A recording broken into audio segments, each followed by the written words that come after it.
He handed his wife a stack of dirty plates in front of 40 relatives and told her that was the only job she was qualified for. Nobody in that backyard knew the woman scraping gravy off ceramic owned the port their family's cargo trucks drove through every single week. She didn't correct him. She just picked up the sponge. Because in exactly 6 days, every person laughing at that reunion was going to find out who they'd been mocking, and by then, it would already be too late to take it back. Her name was Adaeze Bellamy, though almost nobody outside a locked boardroom on the 41st floor had heard her called anything but Grant's wife. That was the thing about Adaeze. She had built herself to be forgettable on purpose. Plain cardigans. No jewelry beyond a small silver pendant shaped like an anchor, tucked under her collar where nobody would ask about it. She spoke in a low, even voice, the kind that made people lean in only when they wanted something from her, and lean away the second they didn't.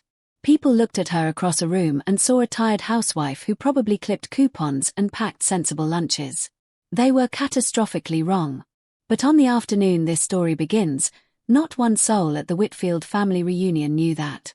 The reunion was held every July at the same sprawling lake house the Whitfield family had owned for 3 generations, the kind of property with a wraparound porch, a private dock, and a lawn mowed into perfect stripes by someone the family never had to think about.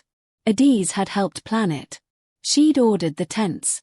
She'd paid the caterer a deposit out of her own account because Grant's card had been declined at the vendor 2 weeks earlier, and he'd asked her, almost carelessly, to just handle it, since you're good at that kind of thing.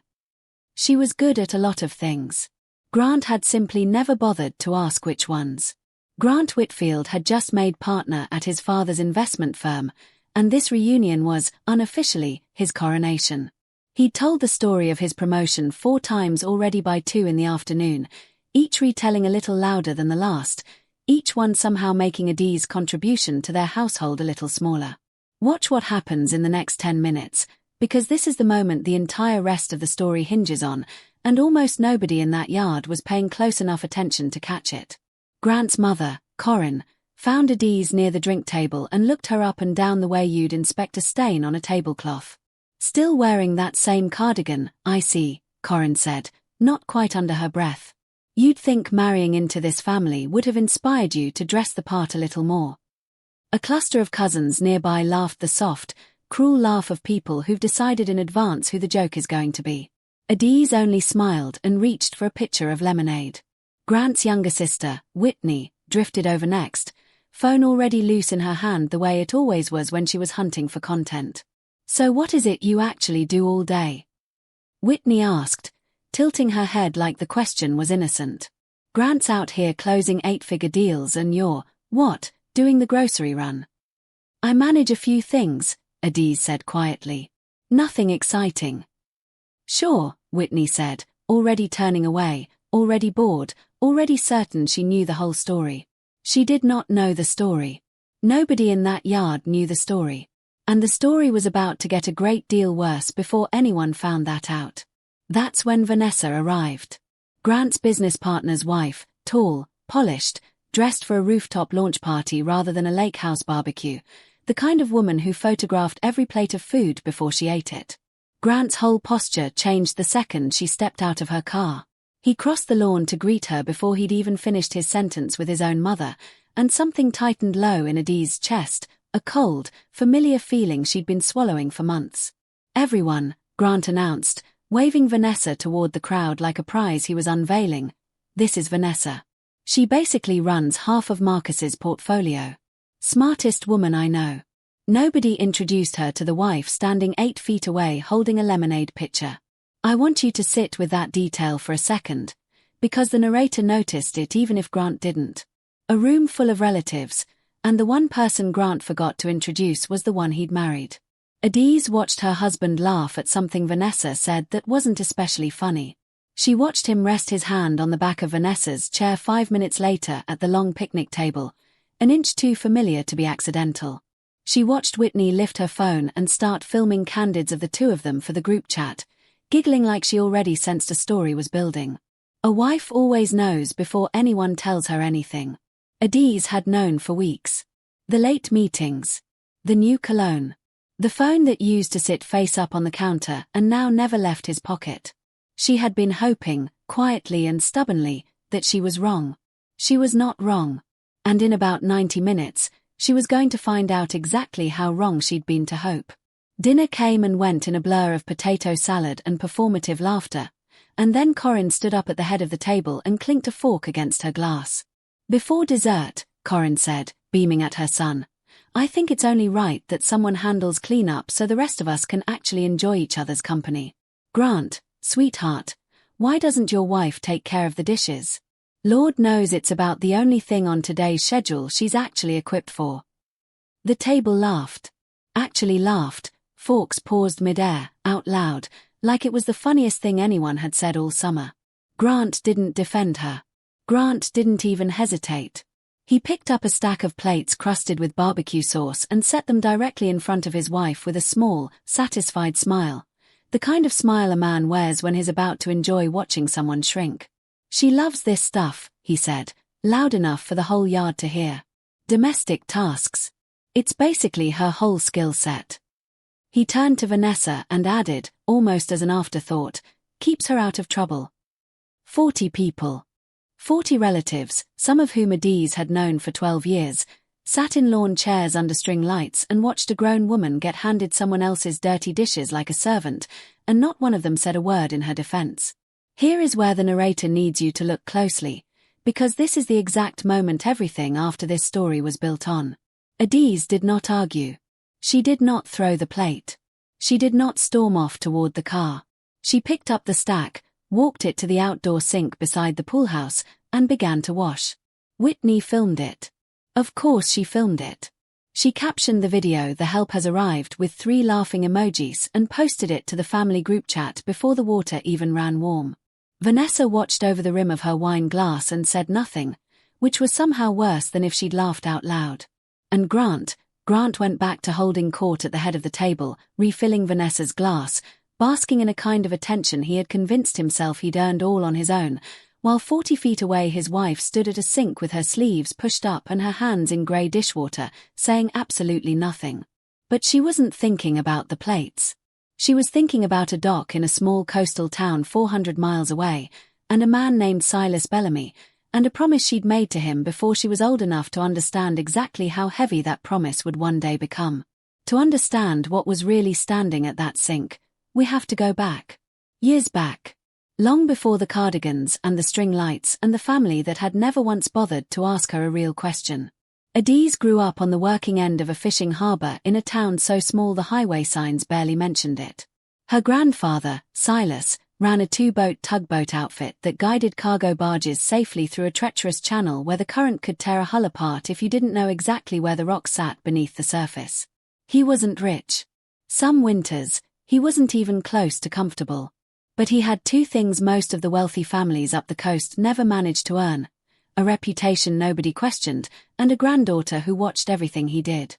On the wall of his little wheelhouse hung an old brass ship's bell, dented, sea-green with age, salvaged from a barge that had sunk decades before Adaeze was born. Silas rang that bell every single time he brought a boat safely through the channel, not to celebrate himself, but as a signal to every other captain listening on the radio that the passage was clear and safe to follow.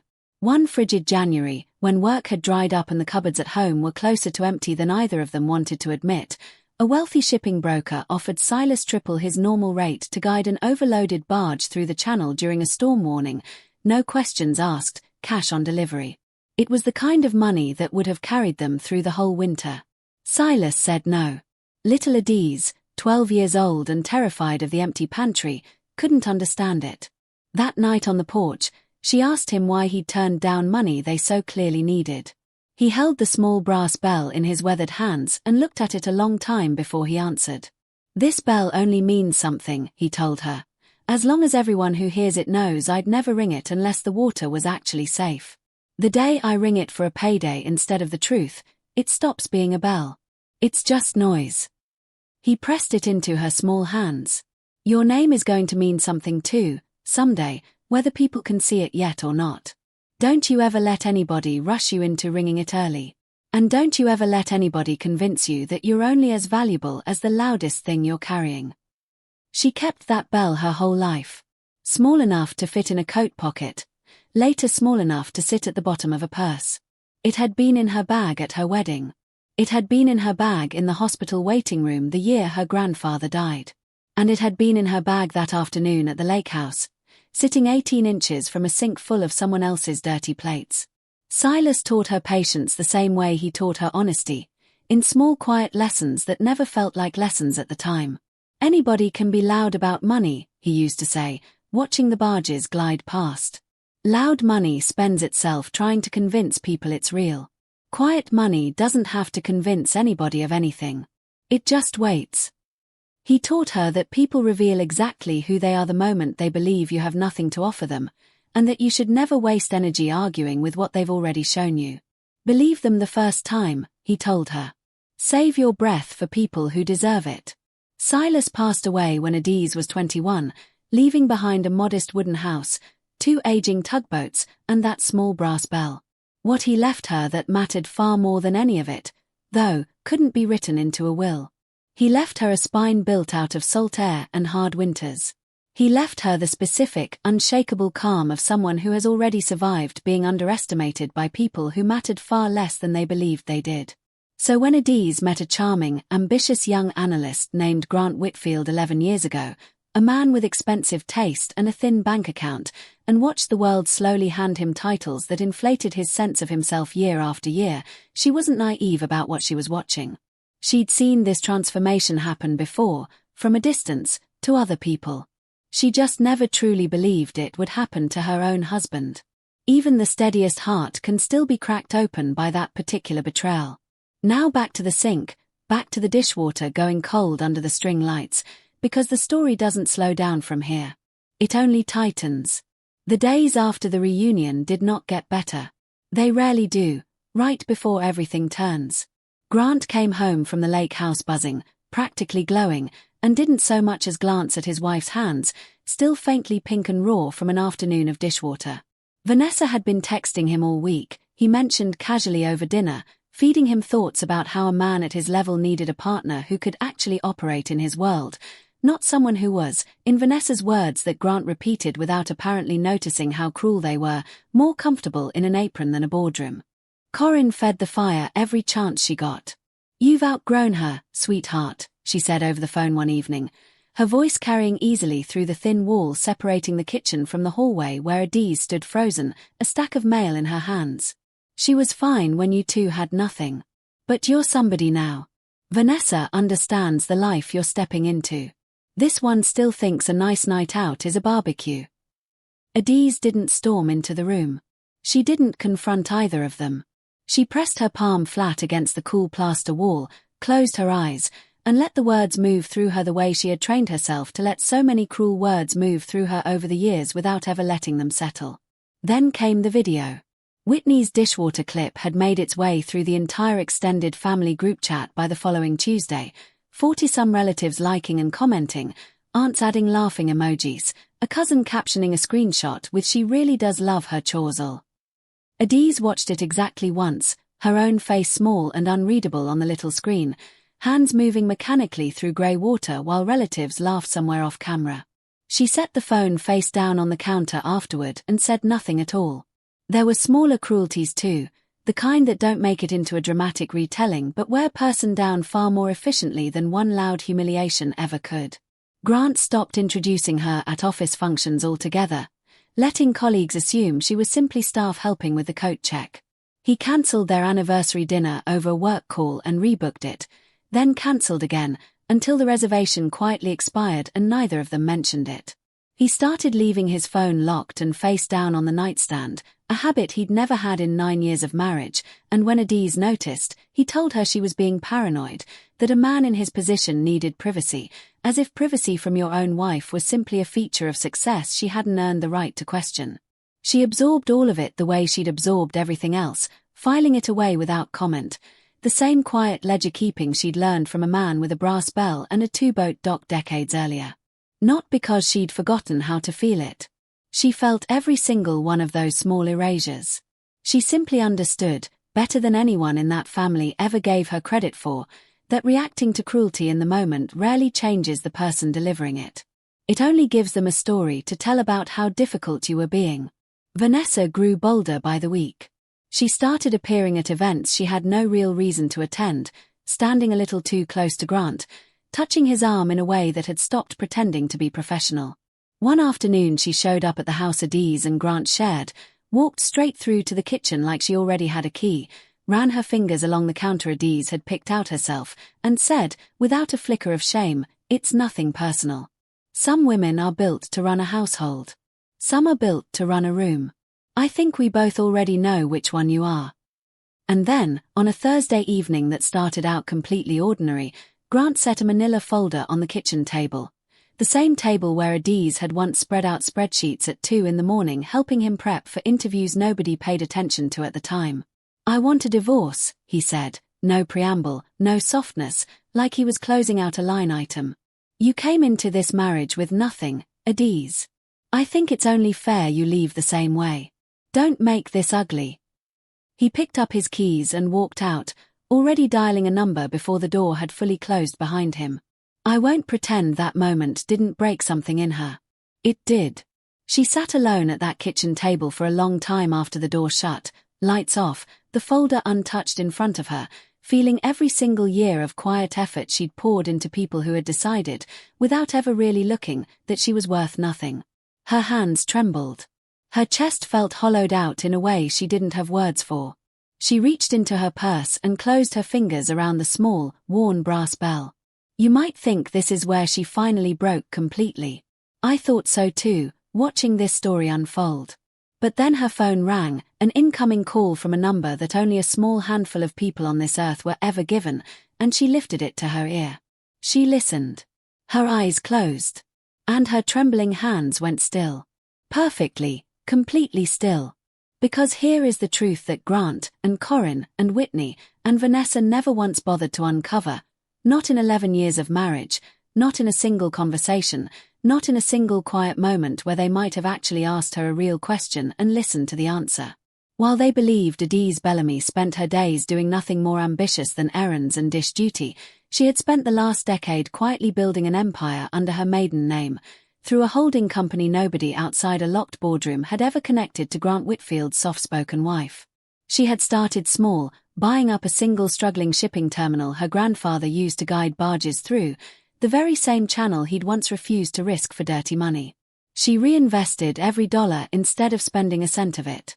She never once leaked her name to a reporter, never posed for a magazine profile, never let a single relative catch even a hint of what she was building. Brick by silent brick, contract by patient contract, exactly the way Silas had taught her. You carry it, he'd told her. You don't chase it. And you never, ever ring the bell before it's true. What she had quietly assembled was not a modest nest egg. I need you to understand the actual scale of this, because the narrator promises you the number is almost impossible to picture standing next to string lights and a bag of dirty dish rags. That soft-spoken woman scrubbing barbecue sauce off ceramic plates controlled a shipping and logistics empire valued at $95 billion, spanning port terminals, container fleets, and freight contracts on 3 continents, a fortune larger than every single person at that lake house reunion could have imagined in 10 lifetimes combined. She had simply never needed a single one of them to know. She opened her eyes in that dark, quiet kitchen. She slid the brass bell back into her purse. And she spoke into the phone, calm and level, the same voice she'd used to order lemonade at a reunion where nobody had bothered to learn her name. Schedule the meeting, she said. Friday. The executive floor. Make sure Grant's firm is invited, and make sure his family gets seats in the gallery. All of them. The narrator felt a chill reading that line, and honestly, so did I. Grant's lawyer told him it was a settlement meeting, nothing more, a formality to finalize the divorce terms and hand over whatever modest assets his soon-to-be ex-wife believed she was entitled to. That's the story Adaeze people let him believe, and Grant, predictably, loved it. He assumed his wife had finally crawled to the table ready to sign away the little she had and disappear quietly, exactly the way he'd told her to. So naturally, he brought an audience. He brought Vanessa on his arm, dressed for what she clearly believed would be a small celebration. He brought Corinne, who wanted a front row seat to watch her son's plain, forgettable wife finally get put back in her place for good. He brought Whitney, phone already charged, already filming, hungry for one final piece of content to close out the story she'd been narrating in the family group chat for weeks. The building was called Meridian Tower, 41 floors of glass rising over the harbour, headquarters to the very shipping conglomerate whose contracts quietly kept Grant's own investment firm financially afloat, though he had absolutely no idea that detail yet. They rode the elevator up together, laughing, confident, celebrating a victory that hadn't happened yet and never would. Grant filled the ride with small, cutting jokes about how he hoped this wouldn't take long, how he had dinner reservations to make with Vanessa afterward, how relieved he felt that his wife had finally come to her senses about what she was and wasn't entitled to. Corinne dabbed at non-existent tears of relief. Whitney filmed the elevator doors opening, narrating under her breath for whoever might watch later. And here's the grand finale, folks. None of them noticed the security guard at the ground floor desk straighten to attention and greet Adaeze by name before they'd even reached the elevator bank. None of them thought to ask why a settlement meeting required an entire executive floor, or why the guest badges printed for Grant's party listed his firm's full legal name under a line that simply read Guest of the Chairwoman. The doors opened onto a wide executive floor, floor-to-ceiling windows framing the entire harbour below, container ships lined up in the distance like toys on a blue tablecloth. And the moment Adaeze walked through those doors, something happened that Grant could not begin to explain. Every single person in that room stood up. Board members. Senior executives. Men and women in tailored suits who answered to almost nobody, all of them rising to their feet the instant the quiet woman in the simple grey blazer stepped into the room. They stood the way you stand for someone who signs your paycheck. They stood the way you stand for the person the entire building actually belongs to. Grant let out a short, nervous laugh, looking around for the joke he assumed he was missing. "Adaeze," he said, his voice cracking slightly around the edges. "What exactly is going on here?" Adaeze walked to the head of the long glass table, unhurried, and sat down in the largest chair in the room.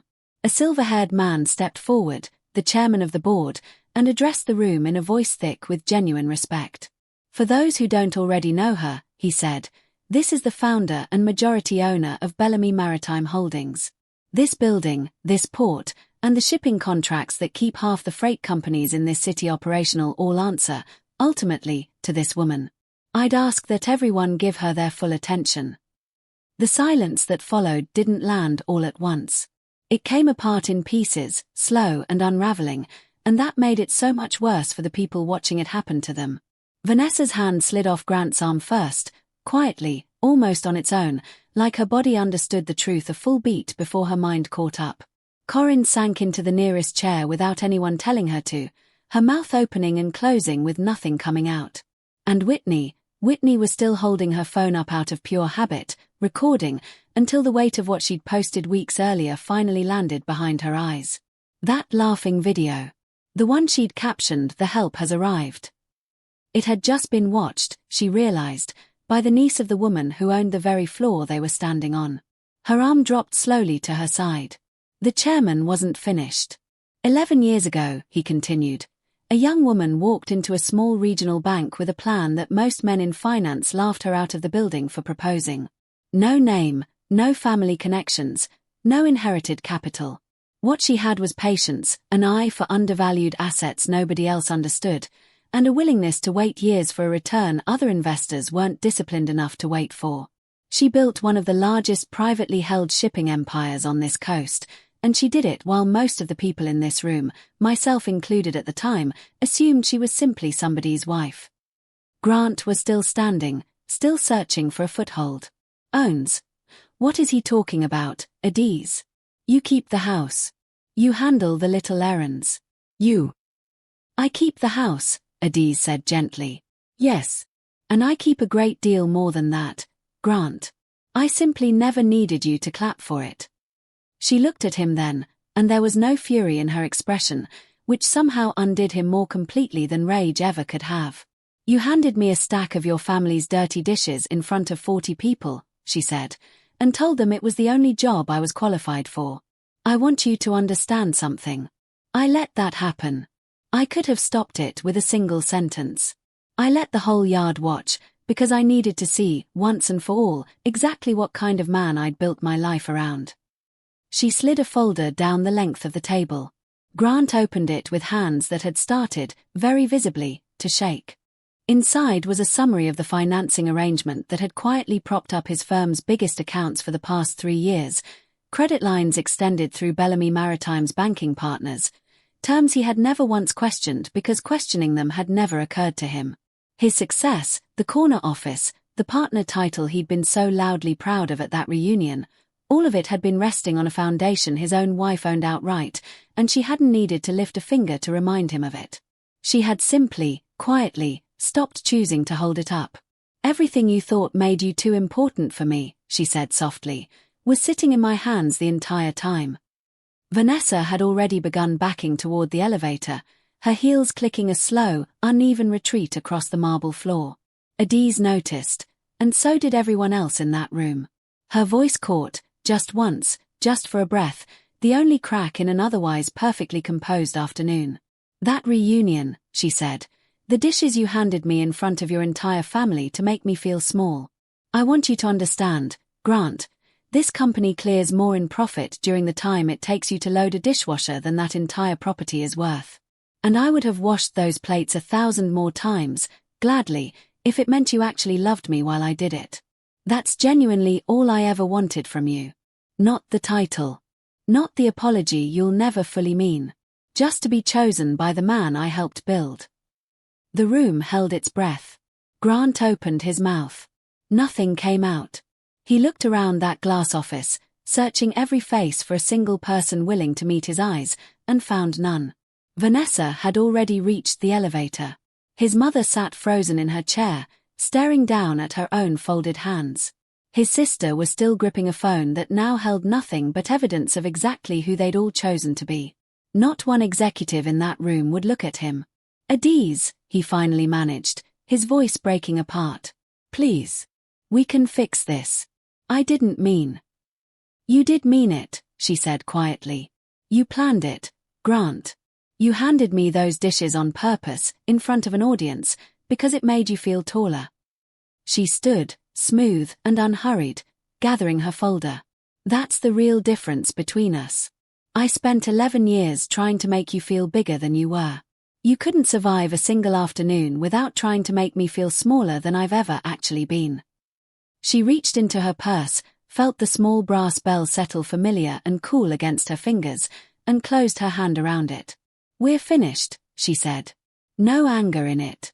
Just a door closing, quiet and final. Balance, as it turns out, moves fast once it finally starts moving. Within a week, the credit lines quietly supporting Grant's firm's largest accounts were restructured through entirely different terms, decisions made in rooms he was never invited into. The partner title he'd worn so proudly at that reunion became considerably harder to justify once the numbers behind it stopped cooperating. He had built his entire sense of self on ground his own wife owned, and she hadn't needed to push at all. She had simply stopped holding it steady. Vanessa was gone before Grant's firm finished its next quarterly review. She had never actually loved him. She had loved the trajectory she assumed he was climbing, and the instant that trajectory flattened, she moved on to the next one without so much as a goodbye. Women chasing altitude rarely stay once the elevation disappears. Corinne came apart differently. When the extended family finally understood exactly who they'd spent years mocking in a group chat, the laughing stopped fast, and then it curdled into something uglier. Shame, mostly, and a scramble to rewrite history. Aunts and cousins who'd liked Whitney's cruel little video suddenly remembered, rather selectively, all the quiet kindness Adaeze had shown them over the years, the birthdays she'd remembered, the hospital visits she'd made without being asked. Corinne tried calling Adaeze a dozen times in the weeks that followed, her voice suddenly warm and syrupy, calling her daughter for the first time in 11 years of marriage, now that she needed something from her. Adaeze listened to exactly one voicemail.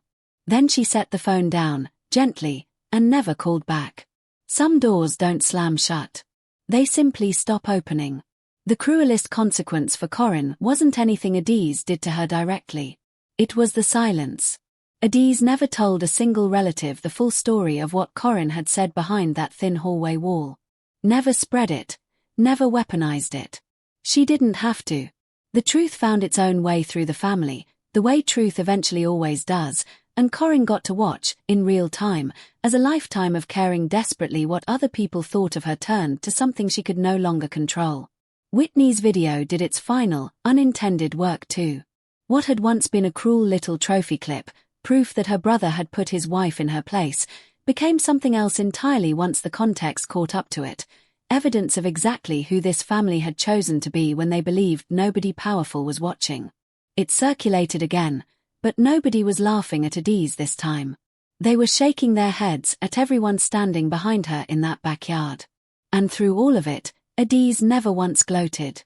That's the detail I want you to sit with, because it's the part that separates her from every single person who wronged her. No statement. No interview. No triumphant post. When the meeting on the executive floor ended, she simply gathered her folder, checked that the small brass bell was still resting at the bottom of her purse, and walked out into the ordinary afternoon light with her shoulders level and her steps unhurried. She even left Grant one final mercy. She could have dismantled him completely in that settlement, left him with nothing, mirroring exactly what he'd promised her. Instead, she quietly arranged for him to keep enough to rebuild, not because he'd earned it, but because she had decided a long time ago, on a dock with a rusted brass bell in her hands, exactly what kind of person she intended to remain. That single mercy, I promise you, stung him deeper than any punishment could have, because every dollar he had left, he now had to live knowing came from the hand of the woman his own family had handed a stack of dirty plates. She walked out of Meridian Tower into the ordinary bustle of the harbour district, ships loading in the distance, gulls circling the terminal cranes, and not one stranger on that sidewalk had any idea the quiet woman passing them controlled the very port keeping that whole city fed and supplied. She never needed them to know. She never had. A season passed. I want to leave you somewhere gentle, because she earned somewhere gentle. There's a porch now, small and unpretentious, wooden railings, a view of open water instead of a lake house crowded with people who'd never once asked her a real question. It looks, deliberately, a little like the wheelhouse porch she grew up sitting on beside her grandfather. That resemblance isn't an accident. Some things, you carry home on purpose. She could have built a compound. The narrator wants you to understand she absolutely could have, something enormous and gleaming that would have made every person who ever underestimated her choke quietly on their own envy. She could have done it in a single afternoon without feeling the cost at all. But that was never her dream. That was Grant's dream, Corinne's dream, Vanessa's borrowed ambition. Bigger, louder, shinier. Adaeze's dream was smaller, and worth immeasurably more, a quiet porch, real coffee, people around her who loved her before they ever knew what she was worth on paper. She sits out there most mornings now with the harbour turning gold in the early light, and on the railing beside her, right where the sun reaches first, sits a small, worn, sea-green brass bell. The people who gather around her these days never once measure her by a number, because the people who used to do that were never actually in her life to begin with. She's found something close to peace, the kind cruelty can't reach and money never could have purchased in the first place, and it grows a little steadier every quiet morning that passes. And here's what I hope you carry out of this story tonight. A quiet person is not the same thing as a weak one. Anyone who measures your worth by how loudly you announce yourself will eventually lose count, because your actual value was never sitting in the thing they mocked you for carrying. It was sitting in the part of you they never once bothered to look closely enough to see. They looked at Adaeze Bellamy and saw a woman washing someone else's dishes at a party where nobody remembered her name. They never looked long enough to notice the empire standing quietly at that sink the entire time. Don't ever let anyone convince you that your silence means you have nothing worth protecting. And don't ever mistake someone else's volume for someone else's value. Balance has a way of finding its way back to the people patient enough to let it, without ever needing to chase it down. If this story reminded you that your worth was never anyone else's to decide, type Bell in the comments so she knows you heard her. Share this with the one person in your life who needs to be reminded of their own quiet strength today, and subscribe, because next time, the person everyone underestimates might be the one who's been holding the whole thing together the entire time.